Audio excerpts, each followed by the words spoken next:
ఓం నమో నారాయణాయ. ఈరోజు మార్గశిర పాడ్యం. ఈ రోజున ఎవరైతే గంగా స్నానం చేస్తారో వాళ్ళు కోటి సూర్యగ్రహణ స్నాన ఫలాన్ని పొందుతారు అని చెప్పేసి శాస్త్రం. ఇంట్లో గంగా నీరు గనక ఉన్నట్లయితే చక్కగా వేసుకొని స్నానం చేయండి.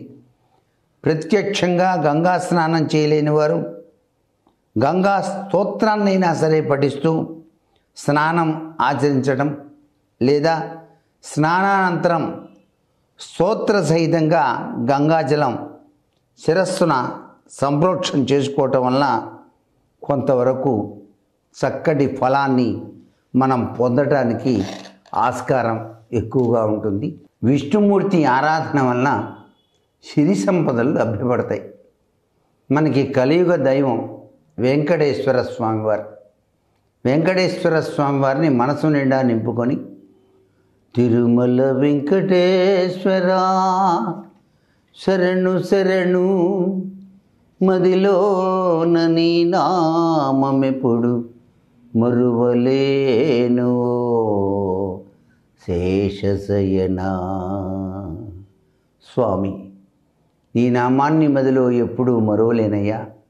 గోవింద, వెంకటేశ, ఏడుకొండలవాడ, వడ్డికాసులవాడ, మాధవ, మధుసూదన, గోవింద గోవింద అనుకుంటేనే చాలు మన జన్మ ధన్యమై తీరుతుంది.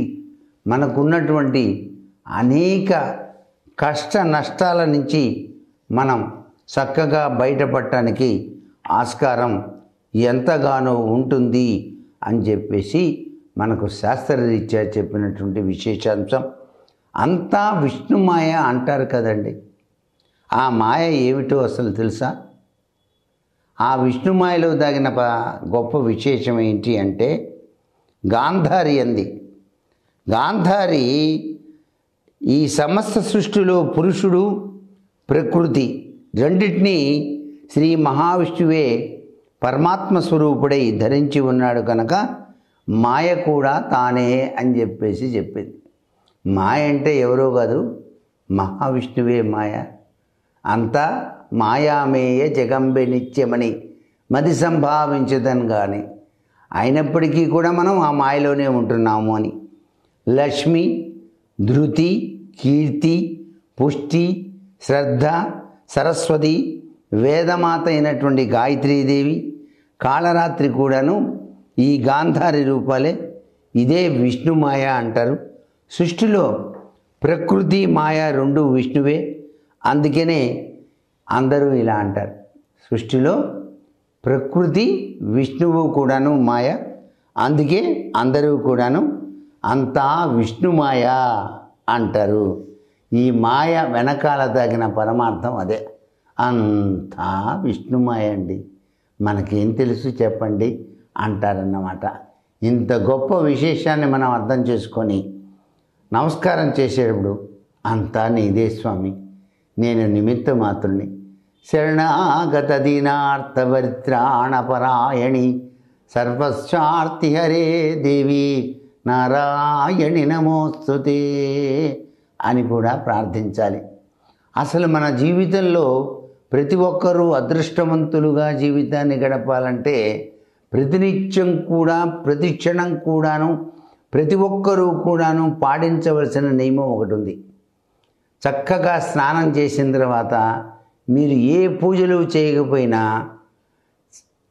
అనుకోవలసినటువంటి గొప్ప శ్లోకం ఒకటి ఉంది. ఆ శ్లోకం అనుకుంటే చాలండి, అన్నిటికీ ఆ తల్లే చూసుకుంటుందట, మొత్తం కూడా మన జీవితం మొత్తాన్ని. ఏమిటో తెలుసా అండి అది? సర్వమంగళ మాంగళ్యే శివే సర్వార్థ సాధికే శరణ్యే త్ర్యంబకే దేవి నారాయణి నమోస్తుతే. ఇది ఎవరైతే నిత్యం కూడా పఠిస్తారో వాళ్ళకి అదృష్టం వెంటనే ఉంటుంది. ఎప్పుడు కంటికి రెప్పలా కాపాడుతుంది ఆ తల్లి. అందుకనే సర్వమంగళని మనం ఈ మార్గశిర మాసంలో తప్పనిసరిగా తలుచుకోవాలి. మహావిష్ణువు సర్వాంతర్యామి, సర్వమంగళ ఆ తల్లి. అలా తలుచుకుంటూ ఈ జీవనాన్ని సుఖప్రదం చేసుకుందామా మరి? సర్వే జనా సుఖినో భవంతు.